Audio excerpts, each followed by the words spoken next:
It's very important for the culture of an organization, big or small, to really thrive. And I don't mean output necessarily. It can often lead to innovation.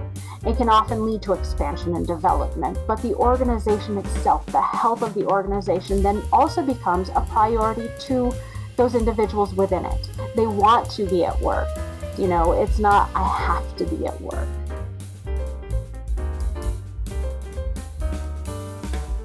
Hey, it's Nick Armstrong, and this is the Founded in FoCo podcast. We get to talk with amazing business owners in our community and hear from them about what they are doing, what they're working on, and what they're inspired by. And today I have Maya Jairam with me, and she is from EquityWorks LLC. Maya, tell us about your business. Hi, everyone. I am Maya Jairam. I'm the owner, founder, and consultant at EquityWorks LLC. Although my experience and focus is art spaces, I am primarily interested in working with people and organizations with a strong commitment to continued growth and learning, regardless of the industry they may be in or representing. My goal actually is to make myself obsolete, and in this particular role by empowering clients to develop and enhance their own knowledge and continued pursuit of these principles. Now, what are these principles? What is JEDI?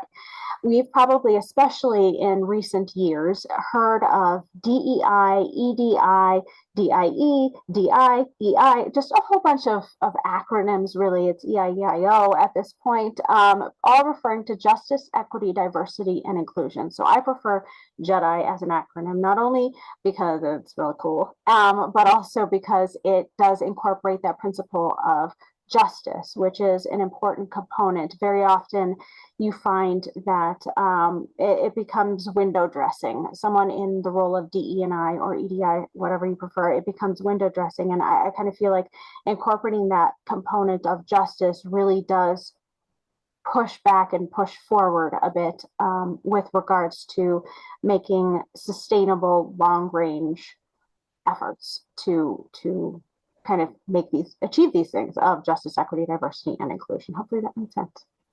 It does. And it's work that's necessary. You said you started your business out of necessity. Can you tell me about what was the thing? Was there an inciting incident or something that occurred that made you just jump up and say, I must start a business in this space right now?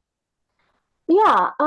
So I would say it was a few things that kind of bubbled up over time. I'd say probably the year after the George Floyd murder and the discussions that kind of bubbled up surrounding that, and a lot of what I would say the performative and virtue signaling I saw.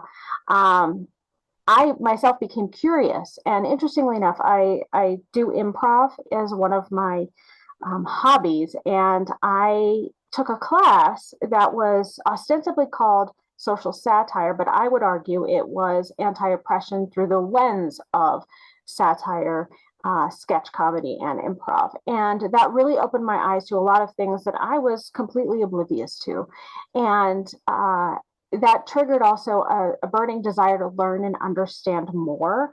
I've always been service-minded ever since childhood, and this kind of gave me direction in that particular space. And as that started to happen, I also started to recognize a lot of and I'm going to borrow terms from the industry that maybe some of our listeners/viewers haven't necessarily come across yet, but like weathering and emotional labor that not only I have undergone, but my fellow multi-marginalized community members have. And I found people, and understandably people think just asking a question, it's harmless, but it takes you down a rabbit hole inevitably that puts a lot of burden on people. And I realized, my energy is valuable to me. I have limited energy stores, I have limited time, and my time is valuable. It's important. And so that kind of started to spark a little like, okay, well, if people are anyway going to be asking me these things, I can go ahead and turn this into a business. And then as it happens, one of my best friends has a dance school, and she used to be in HR, specifically in DE&I, and she has since left it. But we long have had these conversations and discussions, and especially as she's been growing her business, one of the very important things has been to incorporate these principles from the jump into her business. So it just made sense for me to present myself, especially as I'm entering these spaces, as a business and not just, friendly neighborhood Maya, ask questions. You brought up a form of externalities, right? So when you are expected to educate the community on the issue that's coming forth and not doing their own homework, right? That can get really frustrating. And I would assume that as a business owner would be the case as well. So if you're going into a space and trying to teach somebody about JEDI work and you're not really getting paid for that, that's another form of externality, right? 100%. And I would say also it's an entitlement that people often feel, and they don't necessarily recognize that that's what's happening. But because especially at least the communities I've gone through and that I, moved through, people tend to be very individualistic. So they have a very narrow lens through which they view a topic and very rarely see the implications in the immediate surroundings, be it the person who's trying to help them, and seeing the kind of effect it's having on them, in addition to more long range issues and how it kind of permeates other aspects of their life and community that they interact with. So I would say yes, to answer your question in short. I've gone through this process. There is definitely a lot of intensity and a lot of value add to the effort. And having gone through a hiring process like this and assisting on a recruitment committee at Front Range Community College, I've seen what it looks like when it goes really well. Are there really good examples in Fort Collins of folks that are doing it well or places that have done this right? I would like to say that Full Expression is one way. Full Expression, a dance collective, is one. I was going to say one thing that I think a lot of businesses, when they want to hire someone in this thing, they create a dedicated role, is that it becomes a feather in their cap. It becomes a virtue signal, and it also puts all of the burden of change on that person. And so if things go wrong, inevitably it falls on them. And so I find organizations that are more successful are willing to make mistakes. They're willing to grow and learn from those mistakes as an organization, as opposed to letting all of that nonsense roll downhill and fall into one person's lap, which is why I'm statistically, I can't remember what it is, but I know that there have been some papers coming out that have been a little bit more longitudinal about the lack of success with this. And, people often leave the roles or they're taken out of the roles because it comes down to one person, as opposed to understanding it starts at the top. The person at the top must feel the necessity and the desire to grow as an individual and in turn grow their organization. Because what happens when someone goes to HR with a complaint and HR goes to the top and they're like, well, I don't see it, that you have an immediate conflict and it becomes a problem. And off the top of my head, I don't know specifics, but I do know that there are multiple larger organizations that are trying. There are smaller ones that are starting to have these conversations. And the only one I can think of is Full Expression, but that's because I work directly with them. I do know that Playcrafter Kids is making an effort with, integrating it into their curriculum. And again, these are very small companies that I've interacted with. There is an organization that I'm on the board of, and it's called Ideas or Idea Stages. And that is, IDEA stands for Inclusion, Diversity, Equity, Access Stages, and it focuses specifically on theater and how that can be integrated into, different theaters. So I do know of different theaters that are making efforts in Colorado, and some with greater or lesser success. So I do know for them, some of it, and again, my background is somewhat in the arts, but I am interacting with other organizations. Fort Collins Running Club, actually, they are making a concerted effort as well, from what I've seen and interacted with them. So just to kind of throw a lot of information out there. We commonly hear about this in terms of large organizations like CSU, Front Range, UCH.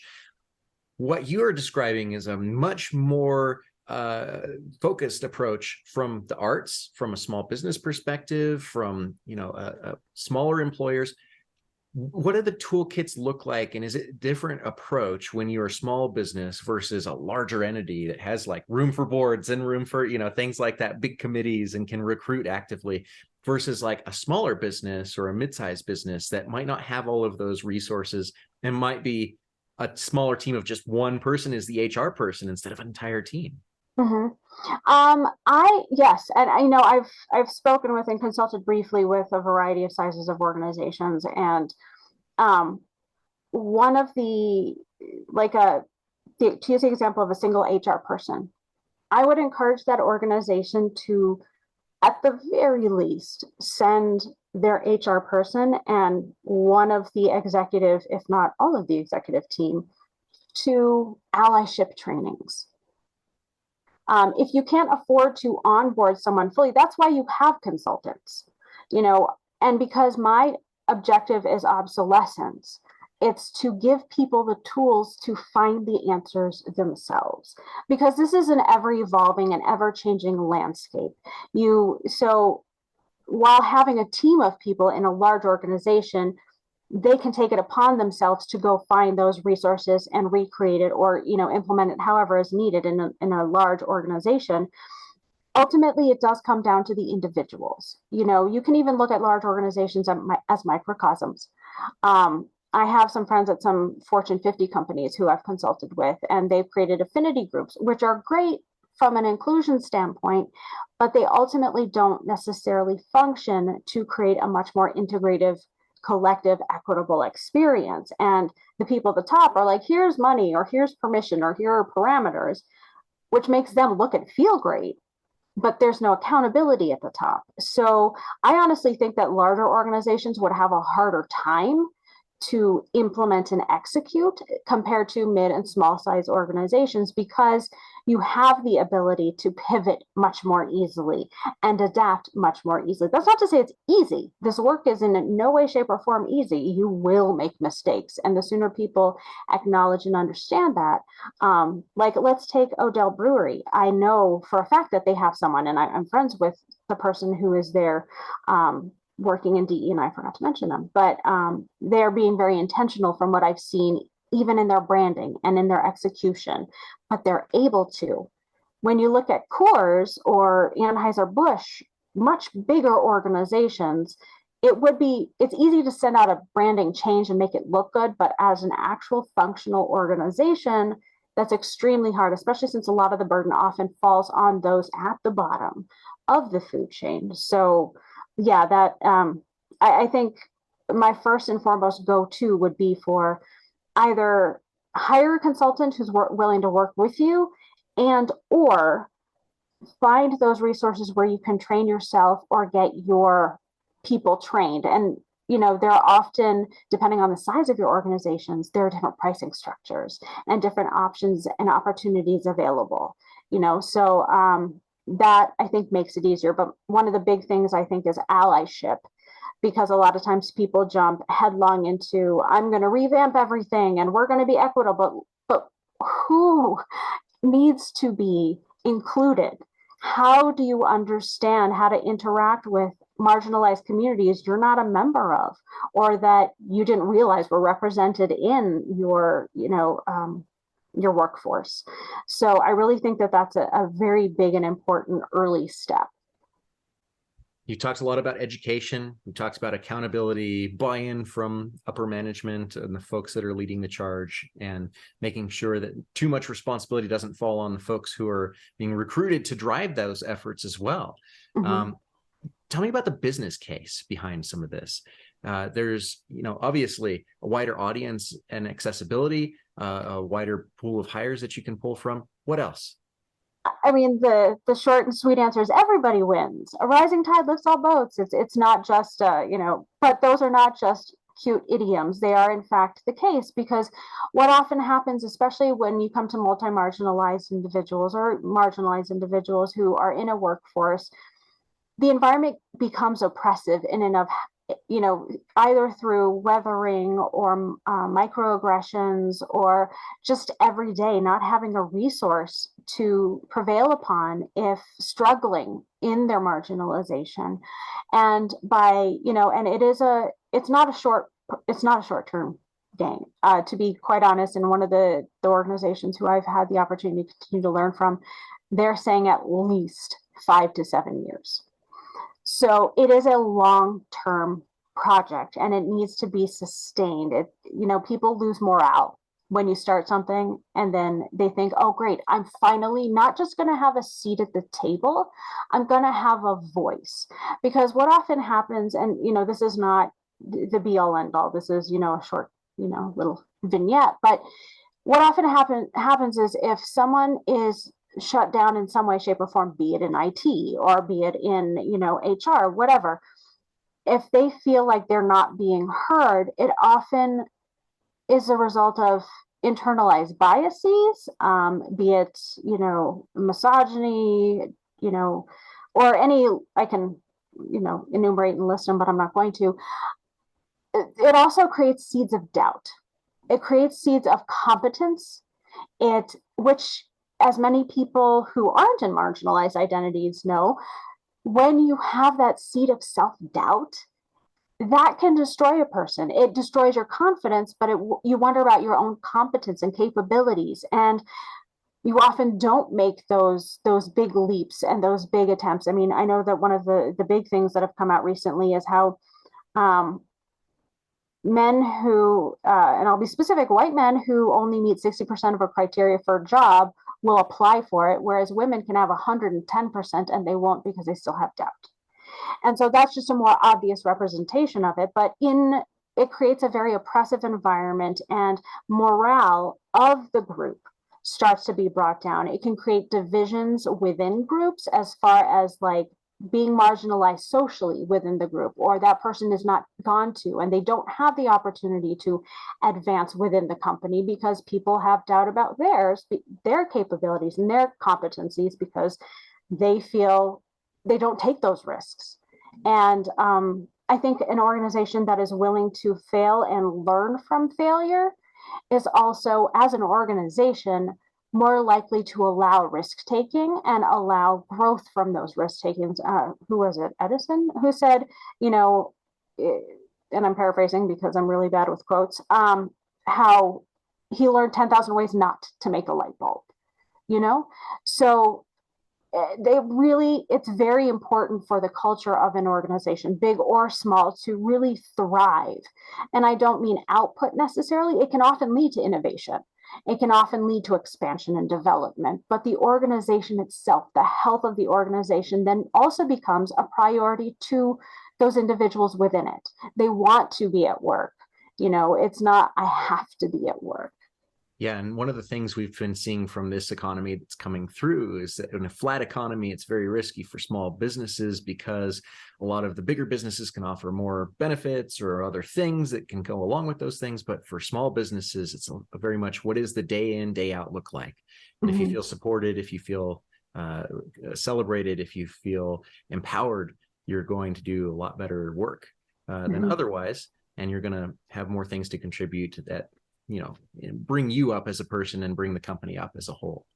And one of the things that we focus on in particular for Startup Week, for Founded in FoCo, for Comic-Con even, is representation, because being able to see yourself in a position and being able to see yourself as a creator or a creative or an artist or whatever it is, a speaker, a business owner, those things are important for the audience and for the next generations coming up as well, because they're always watching. And being able to see themselves in those positions is critical. Do you feel like the JEDI work that is being done locally is creating a sustainable model for future businesses to come through and start in on their own things? Like, are you seeing a growth from businesses that have done this well, done this right, and their workers are moving on to start up their own gigs or start up a new company, or taking those things that they've learned from those companies and bringing them to new places? I want to speak on two things. First, the representation part. When you talk about Comic-Con, When Miss Marvel came out, I'm not Pakistani, but I am South Asian. And I have to say, watching the trailer brought me to tears. I didn't realize how important it was to see someone like me as a superhero. So thank you for bringing that up. I appreciate that. And the second thing is, I'll be honest, I haven't interacted with many people in the Jedi space in Fort Collins. It seems to be quite siloed from my experience. That said, like I said, I have, one friend, a friend who's over at Odell, and he and I collaborate, and I do know, and I can't speak to his experience, because we haven't really gotten in depth, but I do know that is, I'm encouraged by what I see. Oftentimes what you see is not the truth. It's just a version of the truth, or it's an aspect of it for him. That said, I don't know if I'm especially encouraged. And I will tell you why. I have been to at least one larger organization gathering of multiple resources with a lot of big names in the room. And it was conducted by someone who doesn't necessarily call themselves a Jedi consultant, but they work in Jedi. And myself and a couple of other people in the room left rolling our eyes. And one of the reasons was because they didn't want to confront the reality of this work. When failure and accountability were brought up, people were baffled. They were confused. They were not happy. Accountability, they're like, yes, but they don't know what that means. And then it was followed up with failure. People didn't want to fail. No one wants to fail, but it's a reality of this job. And I find a lot of people get this starry-eyed, for lack of better terms, kumbaya idealistic view of the work they're going to do. It's very much a savior complex. And it is frustrating because going in with a savior complex, first of all, there's a lot of ego affiliated with that. There's a lot of, and what that does is it means people are ignorant of what's going on around them. They have a very single-minded vision. And if you want to do this work, aside from being willing to fail, you also have to be empathetic. You have to listen and you have to learn. And people don't want to do that. And that's the ugly reality. I know one organization I was consulting with, and it wound up not working, was because when they came to me, they were like, truth be told, we're having a lot of pushback about even the necessity of anything. And I'm like, this doesn't surprise me. I would say also we're talking regional concerns.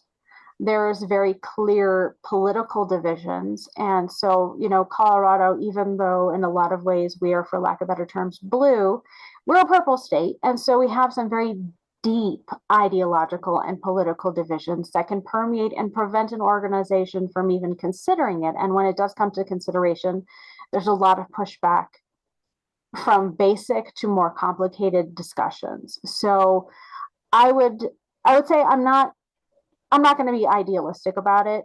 The reality is it is incredibly difficult to have adoption in organizations. It seems like there's a lot more work to be done. Yes. But it's good and it's important. Okay. Because it gives business owners like you an opportunity to shine and thrive. So it brings the entire community up and forward. Tell me about where we can find out more about you and your business, and tell us about your panel at Founded in FoCo. Wonderful. Thank you. Yes. So I'm going to be on the Friday morning panel at 10 a.m. At the meeting room at Harmony Library. And it is called, let me pull up my cheat sheet.